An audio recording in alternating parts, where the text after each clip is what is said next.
अस्सलाम वालेकुम friends, welcome to my YouTube channel. चलिए आइए अब हम नावल का पार्ट नंबर 11 स्टार्ट करते हैं। कहाँ गुम हो असलान, तुम्हें कुछ अंदाजा भी है? मेरी जान हलकान हुई पड़ी है। तुम कोई कॉल रिसीव नहीं कर रहे, किसी मैसेज का जवाब नहीं दे रहे। चल क्या रहा है तुम्हारे दिमाग में? उसका फोन उठाते ही वो फट पड़े थे। ऐना, मैं ऑलरेडी बहुत ही डिस्टर्ब हूँ, कुछ देर मुझे अकेला छोड़ दो तो मैं तुम्हारे सारे सवालों के जवाब मिल जाएंगे। उसने बगैर लगी पट्टी रख के उसे जान छुड़वाना चाहे थे। कुछ दिन क्या करना चाह रही हो? फजर के साथ इस्लामाबाद क्या करने गए थे? मुझे कुछ बताओगे? तुम्हें पता भी है किस तकलीफ से गुजर रही हूँ मैं? उसने चिल्लाते हुए कहा। मुझसे ज्यादा किसी तकलीफ से नहीं गुजर सकती तुम। उसने खोखली हंसते हुए कहा। नेक्स्ट मंथ फजर की रुखती है तुम्हारे साथ, तुम उसे इस्लामाबाद में घर गिफ्ट कर रही हो और ये सब सुनकर भी मेरी तकलीफ तुमसे कम है? वाह कैसी बातें करती हो तुम। उसे गुस्से से फनकारते हुए कहा। ये सब तुम्हें किसने कहा? उसने हैरान होते हुए कहा। अली ने। तुम तो कुछ बताने वाले नहीं थे और उसने मेरी इतनी इंसल्ट भी की है। खैर उसकी तबीयत मैं दुरुस्त कर लूंगी। तुम बताओ क्या ये सब सच है? उसने आड़ी उम्मीद के तहत पूछा। ऐसा कुछ नहीं है ऐना, जो सच है वो जल्द सबके सामने आ जाएगा। उसने बेबस होते हुए कहा। ऐसा कुछ नहीं है तो फिर मेरी जिंदगी को इस तकलीफ से आजाद क्यों नहीं करते? उसने नरम लहजे में कहा। मैं कैसे आजाद कर सकता हूँ किसी को किसी तकलीफ से? मेरी तो खुद की जिंदगी रेत की तरह हाथों से फिसल रही है। कहते ही उसने फोन रख दिया था।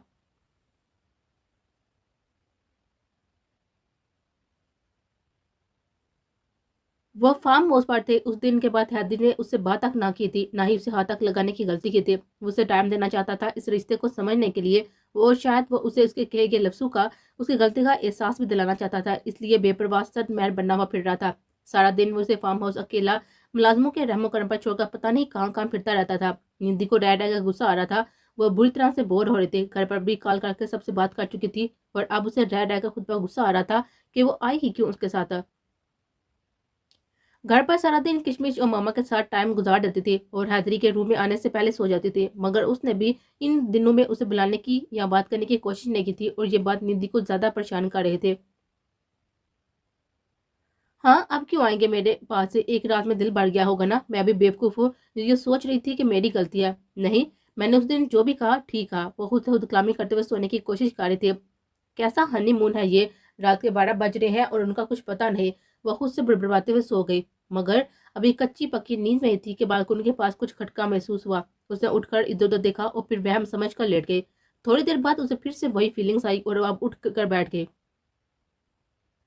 फिर उसे खिड़की के पास कुछ हयोला सा नजर आया। अब की वो बुरी तरह से डरी थी। उसने डर के मारे चीख मारी थी और फिर उसने हाथ अपने मुंह पर रखकर इस चीख को दबाने की कोशिश की थी। उसका जिस्म पूरी तरह से कांप रहा था और पसीने आ रहे थे। वो बुरी तरह से डर रही थी।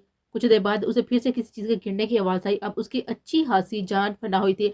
इसी लम्हे लाइट चली गई और अपना मोबाइल बेड पर ढूंढते थक गई तो कामती टांगों के साथ चलते हुए बैठ के बाएं साइड पर आकर नीचे बैठकर ऊंची ऊंची आवाज से रोने लगे। वो जब मोबाइल की टॉर्च की लिए वे रूम में दाखिल हुआ था तो सिसकियों को महसूस कर उसका दिल एकदम परेशान हुआ था। निधि कहाँ हो तुम? उसे बैठ पर मोबाइल की टॉर्च मारी, फिर सोफे पर उसे कहीं भी नजर आई, मगर सिसकियों की आवाज उसे बहुत ही करीब महसूस हो रही थी। अब उसने बेड के पास नीचे टॉर्च मारी तो उसे घुट्टों में सर्दी हुए रोती हुई नजर आई। उफ मेरा खुदाया! वो आगे बढ़कर उसके पास बैठ गया। क्या हुआ है? उसने उसका सर ऊपर किया। क्यों रो रही हो? और वो उसको सामने पाकर उसके चौड़े सीने से जा लगी और उसे टाइटली हक कर लिया। और वो बालकनी में खिड़की में वो कोई है, मुझे डर लग रहा है, प्लीज मेरे पास रहे। वो उसके अंदर घुसते हुए बता रही थी। इसी लम्हे लाइट आई थी और हैदरी ने उसको अलग करते हुए देखा तो पूरा चेहरा पसीने से भीगा हुआ था। गर्दन बार से भी पसीने कतरों की तरह बहकर शर्ट में जज्ब हो रहा था और खुद वो अभी तक कांप रहे थे। कुछ नहीं है। उसके सराबे से नजर चुराते हुए उसे अपने साथ लेकर खिड़की तक आया था। मुझे नहीं देखना। उसने मजीद शिद्दत से आंखें बंद करके उसकी शर्ट को पकड़ा था। निधि, ओपन योर आइज। सी कुछ नहीं है, बिल्ली है। उसे उसकी कमर से हिलाते हुए नरमी से कर और उसने आहिस्ता आहिस्ता से अपनी आंखें खोली थी और सामने वाकई ग्रिल के पास बैठी हुई बिल्ली दबकी बैठी हुई थी। उसको खुद पर रज का गुस्सा आया था कि वो एक बिल्ली से डर गई और फिर उसे अपनी पोजीशन का भी शिद्दत से एहसास हुआ कि वो कैसे उसके सीने के साथ लगे बगैर दुपट्टे के लगकर चिपकी खड़ी है और तो और पसीने से शरबूर उसके कपड़े भी उसके जिस्म के साथ चिपके हुए थे और ये एहसास होते ही उसने खुद को उससे अलग करना चाहा। कोई फायदा नहीं है। अब उसे उसकी गर्दन से टपकते पसीने पर अपने हाथों की उंगलियों को चलाते हुए गहरी नजर से उसको देखते हुए कहा कि छोड़े मुझे। उसके बाद सुनकर निधि के सच में जान हवा हुई थी। एक पल को उसकी आंखों के सामने उस दिन वाली रात लहर आई थी जब उसने बड़ी मुश्किल से उसकी चित्तें बर्दाश्त की थी और फिर से वो ये सब उसने शिद्दत से उसको कोसा था कि एक बिल्ली से डर गए। آپ ناراض تھے نا مجھ سے، اس سے پہلے کہ اسے باہوں میں اٹھاتا اور بیٹھ تک لاتا، اس نے ٹوٹے پھوٹے لفظ ادا کرتے ہوئے اسے دور ہوتے ہوئے اسے کچھ یاد دلایا تھا اب نہیں ہو۔ اس نے بھی قدم اس کی جانب بڑھانے شروع کیے۔ میں ناراض ہوں آپ سے، اس نے پھر سے کمزور سی دلی دیتے ہوئے قدم پیچھے کی جانب کھینچے۔ میں منانا ہی تو لگا ہوں، وہ قدم آگے بڑھاتے ہوئے کہہ رہا تھا۔ آپ نے مجھے سلیپ کیا تھا یہاں۔ اس نے پیچھے کی طرف قدم بڑھاتے ہوئے اپنے گال پر اشارہ کرتے ہوئے کہا، میں وہاں سب سے زیادہ کس کر لوں گا، اپنی زبان سے مرہم لگاؤں گا۔ وہ اس کے بالکل قریب کھڑا ہو گیا تھا آ کر۔ آپ دل بڑھ گیا تھا نا مجھ سے ایک رات میں، اس لیے آپ نے اس دن کے بعد مجھے دیکھا نہیں ہے، خبر نہیں لی۔ ہمدردی کا بخار تھا نا جو ایک رات میں ہی اتر گیا۔ اس نے آنکھیں بند کرتے ہوئے کہا۔ اسے اس کے سانسیں اپنے چہرے پر محسوس ہو رہی تھی۔ وہ اتنے قریب کھڑا تھا اس کی جان فنا کرنے کے لیے۔ چلو آج تمہیں پھر اچھے سے بتاتا ہوں کہ وہ ہمدردی کا بہار تھا یا منہ زور بہتے سمندر کا۔ اسے اس کے چہرے پر پھونک مارتے ہوئے اسے باہوں میں بھرا تھا اور نرمی سے اٹھا کر بیڈ پر لٹایا تھا۔ آپ اس کے ہونٹوں پر شہادت کی انگلی رکھی تھی اور کیا کہہ رہی تھی؟ تمہاری طرف دیکھا نہیں، تمہاری خبر نہیں لی، تو آج تمہاری اتنی اچھے سے خبر لوں گا کہ پناہ مانگو گے مجھ سے، اتنے اچھے سے خبر لوں گا کہ تمہیں خود سے میری خوشبو آئے گی۔ اس نے کہتے ہی اس کی گردن پر اتنی شدت سے لمس چھوڑا تھا کہ اسے جلن محسوس ہو رہی تھی۔ تجھے چھوڑے، اسے بولنے کی غلطی کی تھی اور وہ اس کی سانسوں پر قبضہ جما چکا تھا۔ آج اس کے ہر عمل میں اس دن سے بھی زیادہ شدت تھی اور ندی نے اپنی بے حالت بھی سانسوں کو اس کے سپرد کر دیا تھا۔ کمرے کی مینی ہیز خاموشی، رات کی گہرائی اور اس پر پور پور بہتی ہوئی اس کی شدتیں جس کو برداشت کرتی وہ ہلکان ہو رہے تھے۔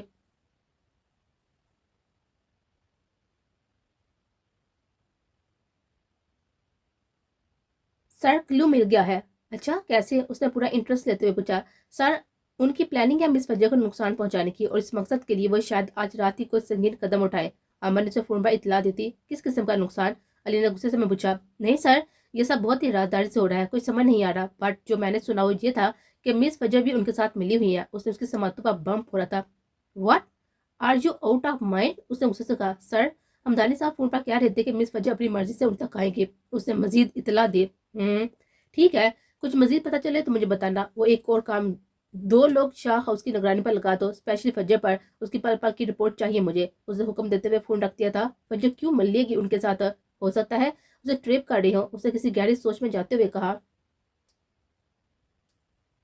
وہ یونیورسٹی کے گیٹ سے باہر نکلی تھی کہ کسی نے اس کے ناک پر رومال رکھ دیا تھا اور وہ بے ہوش و حواس سے بیگانہ ہو کر اس کی باہوں میں کسی کٹی پتنگ کی طرح جڑتی ہوئی گری تھی۔ اسے اٹھا کر اس کے گاڑی میں ڈالا اور اپنے فارم ہاؤس پر لے گیا۔ جا کر اسے بیڈ پر لٹایا اور خود باہر نکل گیا۔ ٹھیک آدھے گھنٹے بعد اسے ہوش آ رہا اور خود کو کسی نامعلوم جگہ پر دیکھ رہا۔ اس کے چہرے کے زاویے بدلے تھے اور وہ دروازے کی طرف لپکی تھی۔ اس سے پہلے کہ وہ آگے بڑھ کر دروازہ کھولتی، وہ دروازہ کھول کر اندر آ چکا تھا اور اسے دیکھ کر اس کی ناک پھولی تھی، ماتھے پاس 100 بال پڑے تھے۔ تو وہ غصے سے پھنکار تھی۔ ہاں میں تیار ہو جو، تھوڑی دیر میں مولوی صاحب آتے ہوں گے نکاح کے لیے۔ اس نے اس کی سماعتوں پر بم پھوڑانا چاہا تھا۔ وہ جی جان سے کہکا لگا کر ہنسی تھی۔ تو یہ ہے تمہاری مردانگی؟ چی چی چی یار، یہ زبردستی تو سب کرتے ہیں، ہمت ہے تو گھر پر رشتہ بھجوا کر عزت سے اپنا بناؤ، پھر میں مانوں گی تمہاری محبت کو اور تمہاری اس محبت کی پارسائی کو۔ یہ کیا، ایک نہاتی لڑکی کو اٹھا کر زبردستی نکاح کے بول پڑھوا لیے؟ اس نے اپنے لہجے کو حتی المکان مضبوط بناتے ہوئے کہا، حالانکہ وہ خود اس سچویشن سے ڈری ہوئی تھی۔ کیا مطلب؟ احمد نے ناسمجھی سے کہا۔ مطلب یہ کہ تمہاری محبت کو تب مانو گی جب تم عزت سے گھر رشتہ بھجواؤ گے۔ ایسے زور زبردستی سے محبتیں ثابت نہیں ہوتی، اس کو مردانگی نہیں بزدلی کہتے ہیں۔ اس نے حقیرانہ لہجہ اپناتے ہوئے کہا۔ تو اگر میں یہ کہوں کہ میں زور زبردستی ہی رشتہ بناتا ہوں؟ تو اس نے اس کی طرف جھکا کہا۔ تو لعنت ہے تمہاری مردانگی پر۔ اس نے پیچھے ہٹتے ہوئے کہا۔ مردانگی میں تمہیں اور بھی بہت سے طریقوں سے دکھا سکتا ہوں۔ اس نے اس کی کلائی کو اپنی گرفت میں لیتے ہوئے کہا۔ ذرا سوچو، اگر بیوی کو پتہ چلا کہ اس کے گھر کی عزت کو تم ایسے اٹھا کر لائے ہو تو تمہارا کیا حال کرے گا جانتے ہو؟ تم اسے حقیقت سے آگاہ کرنا چاہا، مجھے پرواہ نہیں ہے اس کی نہ اپنی دوستی کی۔ اسے جھٹکے سے بازو چھوڑی تھی۔ مگر اب اگر تم یہ چاہتی ہو کہ تمہاری مرضی سے اس میں شامل ہے کہ تمہیں تمہارے گھر والوں کے سامنے اپنے نام کروں، تو یوں ہی سے بات محبت ثابت کرنے پر آئی ہے تو کر کے دکھاؤں گا۔ اب اس کے کان میں سرگشی کرتے ہوئے پلٹا تھا۔ گاڑی میں ویٹ کر رہا ہوں، آج جو گھر چھوڑ دوں۔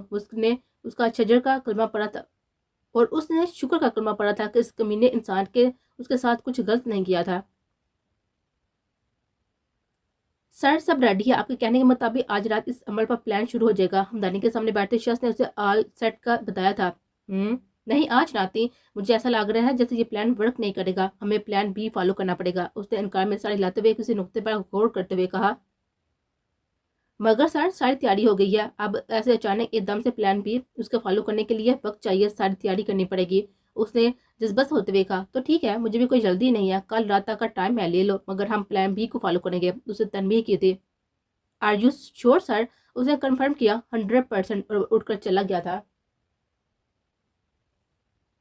यार रुक जाओ रात यहीं पर, मीशी ने दुआ को इंसिस्ट किया था। नहीं यार, भाई की तबीयत ठीक नहीं है और यू नो मामा कभी भी नहीं रुकेंगे, और ऐसे में मुझे आज भाई बहुत ही अजीब लगे। चुप चुप वेरान, और तुमने हालत नहीं देखी शायद उनकी, अजीब मजनू बन के घूम रहे हैं, उसने केयरिंग लहजे में कहा। और रूम में आते हुए फजर के उसकी बात सुनकर एक पल को कदम डगमगाए थे।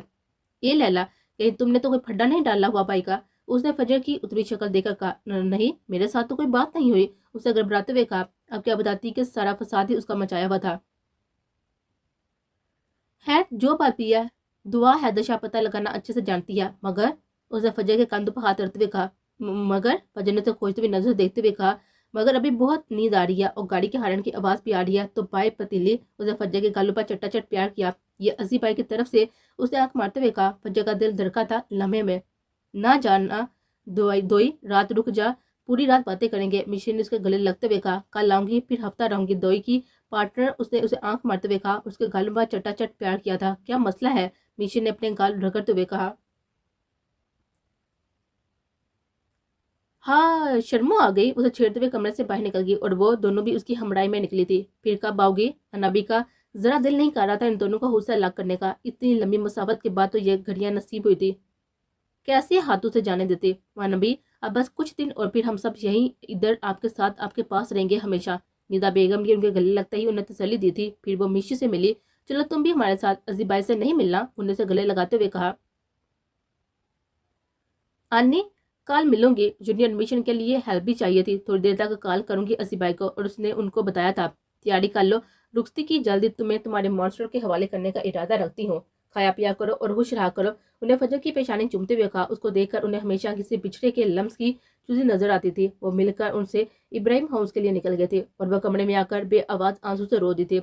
अब वो उनको क्या बताती कि कैसी रुखती, वो तो बिछड़ने का इरादा कर चुका था, और जो बिछड़ने का इरादा रखते हैं चाह कभी कभी नहीं मिलते। आई एम सो सॉरी अजी, I don't want to hurt you, I am sorry. वो इसे हचकियों से रो रही थी। मुझे तुम चाहिए हो अजी, मुझे तुम्हारी चाहत चाहिए अजी, मुझे तुम्हारे दिल के धड़कनों में रहना है, मुझे नहीं चाहिए कोई। I want you, I need you in my whole life. उसके आंसू में शिद्दत आ गई थी। अपना हाथ मेरे हाथ में दो, अपना साथ मुझे दो, मेरी जिंदगी बख्श दो। जाने कितने मोती टूट कर गिरे थे उसके दामन में। तुम जानते हो तुम्हारे दोस्त ने मुझे यूनिवर्सिटी से अगवा करवाया था, मुझे टॉर्चर किया और मुझसे जबरदस्ती निकाह करना चाहता था। वो बीमे के कमरे में थी और उसको उसके दोस्त के करतूत गिनवा रहे थे। तो तुम कह रही हो कि अहमद तुम्हें किडनैप किया, टॉर्च किया और फिर उसके तुम्हें निकाह का कहा और फिर वो तुम्हें बगैर निकाह के घर भी छोड़ गया? वाह क्या बात है, उससे ज्यादा अच्छा आइडिया नहीं मिला तुम्हें हमारी दोस्ती बर्बाद करने में। है चाहती क्या हो तुम, क्यों पड़ गई हो पीछे? जान छोड़ दो उस गरीब की, क्या बिगाड़ा है उसने तुम्हारा? हाँ वो उस पर अदारा था, तुम्हें उसकी नजरों में मेरे लिए कमीनगी नजर नहीं दिखती? तुम क्यों इस बात पर गौर नहीं करते कि वो दोस्ती के पीछे चुप कर इस घर की इज्जत को बर्बाद करने की कोशिश कर रहा है? वो उससे ज्यादा चलाए थे। इस घर की इज्जत बर्बाद करनी होती ना उसने, तो कब की कर चुका होता। उसे तुम्हें पोल में गिरा दिया, तुम उस दिन से उसे नफरत करने लगी। तो मुझे बताओ किशमिश, गलती उसका हाथ लगने से तुम पोल में गिर गई तो कौन सी क़यामत आ गई? तुम तो उस दिन से उसे नीच और गिरा हुआ समझ लिया। मुझे नहीं पता था तुम बदले की आड़ में इतना गिर जाओगी कि उस पर घटिया इल्जाम लगाओगी। उससे गुस्से का पैमाना लबरेज हुआ था। हाँ समझती हूँ मैं उसे घटिया और गिरा हुआ इंसान, वो नीच पिया, और तुम्हें 101 मरतबा बता चुकी हूँ कि उस दिन उसे मुझे किस करने लगा था। तुम अपने बचाव के लिए पोल में गिरी थी खुद, उसे चिंगारते हुए कहा था। फॉर गॉड से किशमिश दफा हो जाओ यहाँ से, नहीं तो मैं तुम्हें जान से मार दूंगा। उसको फिर से गुस्सा आया था ये सुनकर कि क्यों उसे किस करने का हक वो खुद को समझता था, और वो हर बार बड़े मजे से उसे ये बात बताकर उसके जुनून को, उसके गुस्से को भड़का देते थे। उसे उसको मारने के लिए उठाया हुआ हाथ नीचे गिराते हुए कहा, रुक क्यों गए, मारो मुझे और प्लेट में रखकर पेश करो अपने दोस्त के सामने, ताकि वो मुझे जगह जगह से नोचे। फिर तसली होगी तुम्हारे दिल को, तुम्हारी रूह को। उसने आंसू बहाते हुए कहा। नोचने की बात सुनकर भीमो ने अपना हाथ दीवार पर दे मारा था। मुझे मान है अपनी दोस्ती पर, तुम्हारी गलत फहमी बहुत जल्द दूर हो जाएगी, उसने मुस्कुराते हुए कहा। गलत फहमी तो तुम्हारे बर्म समेत दूर हो गई, याद रखना जब मेरे लिए इस घर में रिश्ता बचवाएगा, और मैं तुम्हें कभी माफ नहीं करूंगी, कभी भी नहीं। वो रोते हुए जाने के लिए पलटी। उसके आंसू देखकर उसको दिल को कुछ हुआ था। एक तरफ धड़कन थी और एक तरफ दिल, एक तरफ यार था और एक तरफ प्यार। اس نے ہمیشہ اسے اپنے جذبوں سے، ہمیشہ اپنی چاہ سے، اپنی فیلنگ سے دور رکھا تھا، اور ان فیلنگز کو اس نے کبھی خود پر بھی ہیوی نہیں ہونے دیا تھا، خود سے بھی چھپا کر رکھا تھا۔ وہ ہمیشہ اسے یہی بابر کرواتا تھا کہ وہ اس کے لیے اہم نہیں ہے، مگر یہ اس کی روح اور دل جانتا تھا کہ وہ اس کے لیے کتنی اہم ہے، اور اس بات کا ذکر کبھی اس نے احمد سے بھی نہیں کیا تھا، اور نہ ہی کشمش سے۔ اس کا ماننا تھا کہ وہ یہ سب اس کے جملہ حقوق اپنے نام کروا کر اسے اپنے ہر عمل سے بتائے گا۔ ایسا نہیں تھا کہ اس کے جذبوں سے ناواقف تھا، اسے بھی کشمش کی آنکھوں میں اپنے لیے محبت کی شدت اتنی ہی نظر آتی تھی جتنی اس کے دل کے پناہ خانوں میں تھے۔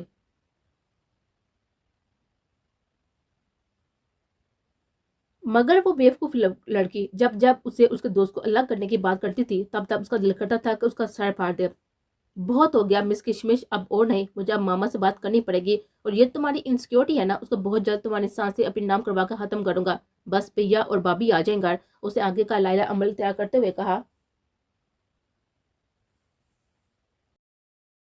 کیا تکلیف ہے تجھے؟ کال تو ریسیو نہیں کر رہا، آفس تو نہیں جا رہا، مسئلہ کیا ہے؟ وہ دونوں اس کے روم میں موجود تھے۔ کچھ نہیں یار، بس بخار تھا، طبیعت ٹھیک نہیں ہے، اس نے نرم لہجے میں کہا۔ کچھ ہوا ہے کیا؟ علی نے تو کھوجتی ہوئی نظر سے دیکھا۔ کچھ نہیں ہوا یار، اس کی حالت اس کا حال بتا رہی تھی، پھر بھی وہ چھپا رہا تھا۔ کچھ تو ہوا ہے جس کی پردہ داڑھی ہے۔ ہادی نے ہانک لگائی تھی۔ فجر کے ساتھ کوئی بات ہوئی ہے؟ علی نے پوچھا۔ نہیں یار، اس کے ساتھ کیوں کوئی بات ہوگی؟ اس نے اس کو ٹرہایا تھا۔